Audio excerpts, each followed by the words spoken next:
자, 오늘은 일본 얘기를 한번 해볼까 합니다. 어제 뉴스에 소프트뱅크가 대규모의 손실이 발생했다, 뭐 이제 이런 뉴스 많이 나왔는데, 이제 왜 손실이 발생했는가에 대해서 이렇게 나오는 기사들을 보면은 소프트뱅크가 투자했던 기업들에서 큰 손실이 발생했다라는 내용입니다.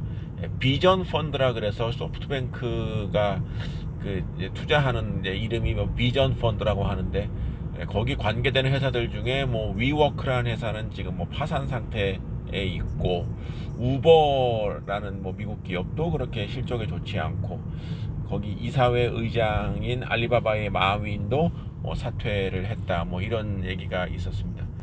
오늘은 이 벤처라는 단어에 대해서 한번 말씀드려보고 싶습니다. 소프트뱅크가 이제 비전 펀드를 만들어서 투자한 기업들이 그야말로 벤처 기업들, 우리식으로 표현하면 이제 벤처 기업들이 되는데, 제가 좀 이번에 뉴스를 보고 좀 놀랐던 것은 소프트뱅크 같이 큰 기업이 왜 이렇게 어, 검증되지 않은 기업들에 왜 저렇게 큰 돈을 투자했을까라는 의문입니다. 소프트뱅크가 알리바바에 투자해서 큰 이익을 봤던 경험, 그 승리의 경험에 도취되어서 너무나 그쪽 부분으로 그 투자의 포커스가 몰린 것이 아닌가, 그런 의구심이 들 정도입니다. 벤처라는 단어는 네이버에 찾아보면은 뭐 위험을 무릅쓰고 높은 수익을 올린 뭐 이제 이런 표현이 나오는데요. 이게 이 지금 네이버 지식 뭐 백과인가요? 거기 나와 있는 이렇게 설명을 보면은 어, 위험이란 단어가 있지만 수익이란 그 설명이 굉장히 더 길지 않습니까? 그래서 벤처를 저기 하면은 높은 수익을 날 수 있는 가능성이 높은가?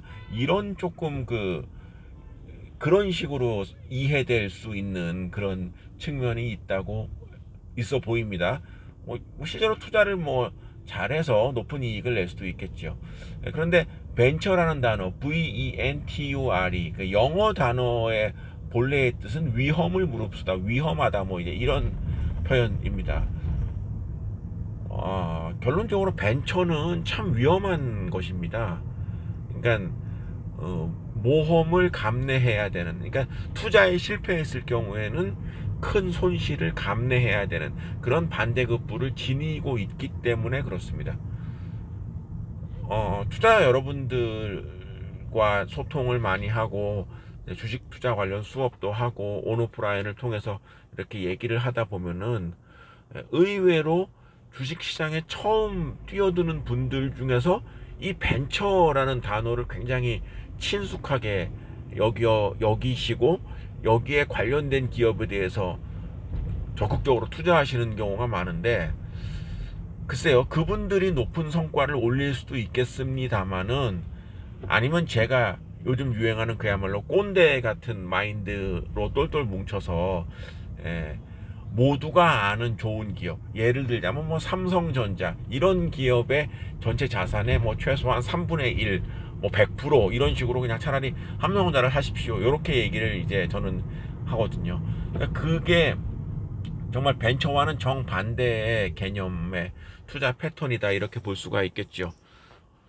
그러나 투자를 함에 있어서 위험을 무릅쓴 수익 창출, 이런 표현이 저기 그 좀 공감을 얻을 수 있는지 모르지만, 또 이런 얘기하면 꼰대 같은 얘기가 되겠지만, 제 투자 경험을 한번 살펴보면요, 벤처라는 단어를, 이게 벤처라는 그 꼬리표를 붙고 상장된 기업, 또 거의 관련된 투자를 했던 결과치고 마지막이 해피엔딩인 경우는 저는 보지 못했습니다. 예.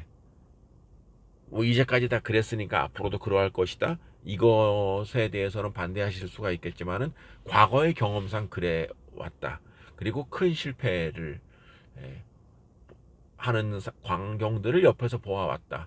그리고 요 얘기는 조금 들으시기에 거북할지 모르지만은, 우리나라에서 벤처라는 단어가 가장 그 증시에서 그 성행했던 시절이 바로 2000년 전후에 뭐 새로운 기술 뭐 이런 업체들, 그 당시 코스닥에 상장된 뭐 이제 이런 기업들의 주가가 막 엄청나게들 뭐 골드뱅크 뭐 이런 기업들은 엄청나게들 주가가 많이 올랐던 그런 이제 기억이 있는데, 저는 그때 저희 그 투자분석팀에서 유일하게 그쪽 관련된 업체 주식을 사지 않았던 유일한 사람이 저였습니다.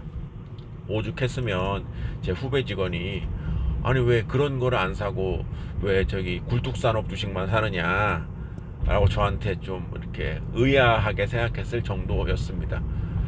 글쎄요, 뭐 근데 제가 그때 이제 벤처 관련 주식을 하지 않았던 것은 적어도 투자의 기본, 뭐 어떠한 형태의 기업이건 이익이 창출돼야 된다, 많은 이익이 나야 된다 라는 것이 예나 지금이나 제가 생각하는 투자의 기본인데, 이 벤처 기업들이라는 데가 보면은 뭐 미래가 좋아진다 뭐 이런 거는 제가 그 과학적인 지식이 별로 없어서 모른다 이렇게 비난을 받을 수 있겠는데, 그 기업들이 보면은 실제로 수익이 거의 나지 않더라고요.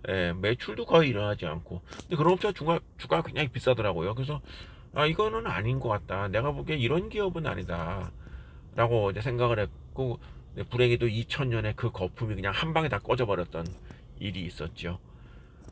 그 뒤로 벤처란 단어가 어찌 보면 지금까지 나타나지 않고 있다가 최근 들어서 이제 몇몇 사례에서 다시 이제 꿈틀거리는 경우가 있고, 소프트뱅크의 업체가 꼭 벤처기업에 투자했느냐 여기에 대해서 좀 이견이 있겠지만, 그렇게 업력이 높지 않은 기업에 투자한 것은 맞습니다.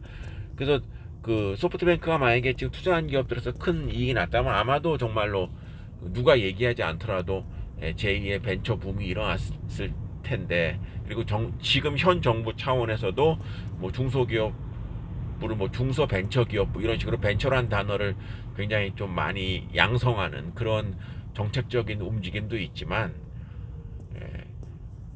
구멍가게를 하던 큰 기업을 하던 매출과 이익이 발생할 수 있어야 된다는 그러한 기본은 기업의 형태나 명칭이 중요한 게 아니라 궁극적인 기업의 최종 목적, 이익을 창출한다, 그런 최종 목적을 생각하지 않을 수 없다, 거기에 부합해야 된다라는 생각을 합니다. 손정희 씨가 이끄는 소프트뱅크가 1분기에 큰 적자가 났던 사례에서도 알 수 있듯이, 여전히 그리고 앞으로도 상당 기간 벤처기업, 검증받지 않은 기업에 대한 투자는 위험하다라는 뼈아픈 교훈이 다시 한번 입증된다라고 볼 수 있고, 최근 들어서 이 벤처라고도 보기 좀 이제 좀 그런 성향이 비슷한 업체가 바이오란 단어를 참칭해서 그 뭐 그렇게 업력도 없고 실제 그쪽에서 매출도 일어나지 않는 이런 업체들이 굉장히 많이 있습니다. 무슨 뭐 HLB니 뭐 신라젠이니 티슈진 뭐 무슨 바이오 자라고 하는 기업들, 이런 기업에 대해서는 저희 더모아 투자자문은 절대로 투자하지 않는다. 그리고 저희 동영상에 공감하시는 투자자분들도 이렇게 검증받지 못한 실제 매출과 이익이 일어나지 않는 이런 기업에 대한 투자는 절대로 하지 마시라. 그런 기업 아니어도 좋은 기업 널려 있다, 이런 말씀을 드립니다.